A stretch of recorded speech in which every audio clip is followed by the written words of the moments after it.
Meanwhile, a young prince was traveling to the festival. Thirsty, he stopped by the river for a drink. He put his lips into the cold, rushing water, and a beautiful slipper floated by. "Pretty slipper, pretty lady," he asked as he grabbed the slipper. "Pretty lady," sang the birds flying above. "I must find her," he declared. Now, is there anything about real singing birds? Like, there are singing birds, but they don't say words, except parrots. So, the prince traveled to many farms, asking every young woman to try on the slipper. Arriving at Quan's farm, he showed it to He and Quan. He shoved Quan to the side, saying, "It's mine!" Ooh, does this remind you of another story where somebody tried on the slipper, saying it was theirs? "You are not polite," said the prince. "Your sister will try first." Quan slipped her foot into the slipper. "You are strong and beautiful," he said. "Please marry me." Smiling, Quan said, "Yes." The songbirds swirled above. Happy was their song. So what happens after the prince arrives at Quan's farm? What's the first thing that happens when he gets to the farm? What's the first thing that happens? Kinsler, what happens when he gets to the farm with the slipper?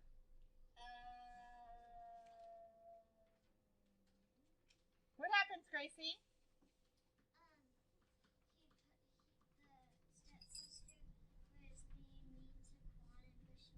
Yes.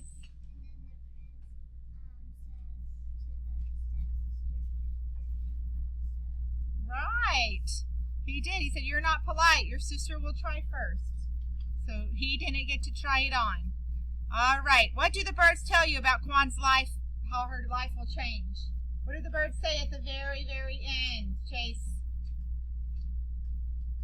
What did they say she was going to live like? Happy. Her life was going to be happy living with the prince. Very good. Okay, so now on your other side here, I want to think of something you read in the story, and what did it remind you of? And circle if it's text to self, text to text, or text to world. Okay, some of us had a connection where we said they saw the pictures and it reminded us of the story or the movie Mulan, and that was text to text. Someone said they read when the stepmother and stepsister were jealous. It reminded them of a time they were jealous, which is text to self. Very good connections. Y'all are getting really good at that. Let's just put this under our book for just a little bit, and I'll take them up in a minute. Right now, you're going to work on vocabulary. So we went through all the words in this story, but today for vocabulary, I want us to practice using a glossary. Do you remember where the glossary is in our reading book?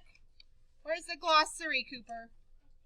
At the end. So let's all go to the first page of the glossary. And it's very close because we're almost done with this book.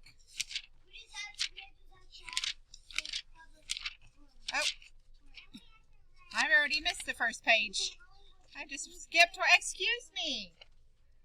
All right, we're on the glossary, which starts on page 212. Okay, so when you're doing this worksheet, I don't want you just to read it and put the answer, even if you know it. I want you to find the word in the glossary, and I want you to find the definition and write that word next to it. So I'm going to do the first one, and you're going to watch me, and this is how I want you to do it. If I see someone with their book not even using it, I'm going to take up your paper, and you're going to start over, because I want you to use the glossary. That's the whole point. So we're going to start with the first word. It says hobbled. What letter am I going to look for hobbled under? Blaze? H. So I'm going to go to the H's. A, B, C. And there it is, H. H on page 216. And I'm going to look at hobbled. And it says if you hobbled, you walked in a slow, uneven way. And I'm going to find that here in my words. This one doesn't say it. Nope, nope, nope. Walked in a slow, even way. That matches, doesn't it? So I'm going to write the word hobbled. Okay, hobbled. You walked in a slow, uneven way. Walked in a slow, even way. Oh, that should say uneven. Uh-oh. We messed up there. Slow, uneven way. So I found hobbled. Then I'm going to go to my next one. Beamed.